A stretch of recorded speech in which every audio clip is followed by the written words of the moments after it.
கிறிஸ்துவில் அன்பானவர்களே, இன்றைய அனுதின உணவிற்காக கர்த்தர் நமக்கு கொடுக்கிற வார்த்தை சங்கீதம் 115:13. கர்த்தருக்கு பயப்படுகிற பெரியோரையும் சிறியோரையும் ஆசீர்வதிப்பார். கர்த்தருக்கு பயப்படுகிற பெரியோரையும் சிறியோரையும் கர்த்தர் ஆசீர்வதிப்பார். நீங்க வயசுல பெரியவங்களா இருந்தாலும் சரி, வயசுல சின்னவங்களா இருந்தாலும் சரி, உங்களையும் கர்த்தர் ஆசீர்வதிப்பார். அதைத்தான் சொல்றாரு.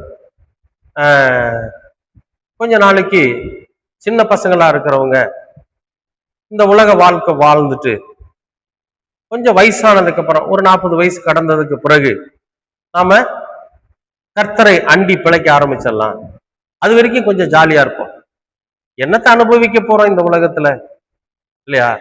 அதனால இந்த உலக வாழ்க்கை கொஞ்ச நாள் வாழ்ந்துட்டு அதுக்கு பிறகு நாம கடவுளுக்குள்ள வாழ்ந்துடலாம் அப்படின்னு கொஞ்சம் பேர்.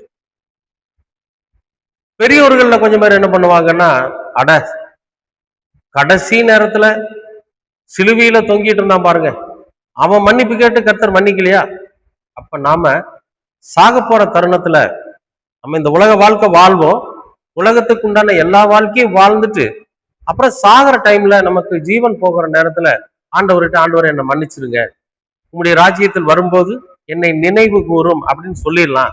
அப்படி சொன்னா உடனே ஆண்டவர் என்ன பண்ணுவாரு, இன்றைக்கு என்னோடு கூட பரதேசில் இருப்பாயின்னு நம்மளை பார்த்து சொல்லிடுவாரு அப்படின்னு கொஞ்சம் பேர்.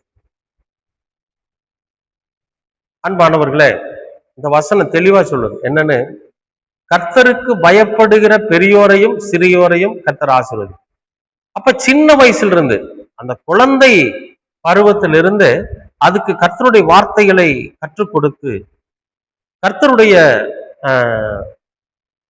தியாகத்தை பத்தி அவங்களுக்கு சொல்லி அவர் நமக்காகவே வாழ்ந்தாரு அப்படிங்கிற அந்த வாழ்க்கை முறையை அவர்களுக்கு கற்றுக் கொடுத்து அவங்கள கொஞ்சம் கொஞ்சமா அந்த கடவுளுக்குள்ளேயே வளர்த்துறப்ப கடவுளுடைய பயம் அவங்களுக்குள்ள இருந்துகிட்டே இருக்கு. அப்ப அவங்களுக்கு சொல்லி கொடுக்கிறப்ப அவங்களுக்கு பயம் வருதோ இல்லையோ, நமக்கும் பயம் வரும். அப்போ ஒரு முறை கர்த்தருடைய வசனத்தை போதிக்கிற போது அதை போதிக்கிறவனுக்கும் பயம், கேட்கிறவனுக்கும் பயம். போதிக்கிறவனும் கடவுள் பயத்தோட போதிப்பான், கேட்கிறவனும் கடவுள் பயத்தோட கேட்பான். அப்ப பெற்றோர்கள் பெரியவர்கள் தாம் பிள்ளைகளுக்கு, சிறு பிள்ளைகளுக்கு கடவுளுடைய வார்த்தையை போதிக்கிறப்ப பெற்றோர்களுக்கும் பயம் வரும். அதை கேட்டு வளர்கிற அந்த சின்ன பிள்ளைகளுக்கு, சின்னவர்களுக்கு, அவர்களுக்கு கடவுள் பயம். அப்ப இந்த பயம் என்ன பண்ணுது அப்படின்னா ஆசீர்வாதத்தை கொண்டு வருகிறது. அதனால இங்க சொல்றாரு, கர்த்தருக்கு பயப்படுகிற பெரியோரையும் சிறியோரையும் அவர் ஆசீர்வதிப்பார். அப்ப கடவுள் பயம் நமக்குள்ள இருந்தாவே ஆசீர்வாதம் தானா தேடி வருங்க. எத்தனை பேர் பாத்தீங்கன்னா மீறுதலான காரியத்தை செய்வாங்க. அப்பா அம்மாவுக்கு பேச்சுக்கு மதிக்க மாட்டாங்க.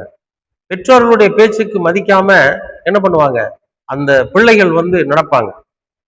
அதனால அவங்க பல விஷயங்களை அனுபவிப்பாங்க. ஒரு குறிப்பிட்ட காலம் வர்றப்ப அவங்களே நினைச்சுக்குவாங்க, என்னன்னு அப்பயும் எங்க அப்பா சொன்னாரு, அப்பயும் எங்க அம்மா சொன்னாங்க, நான் அதை கேட்காம விட்டுட்டேன் அப்படிங்கிற அந்த வேதனை அவங்களுக்குள்ள வரும். நான் முறையா அப்பவே கேட்டிருந்தேன்னா நான் இந்த நிலைமைக்கு வந்திருக்க மாட்டேனேங்கிற வருத்தம் அவங்களுக்குள்ள வரும். அதே மாதிரி பெரியவங்களும் அப்படித்தான்.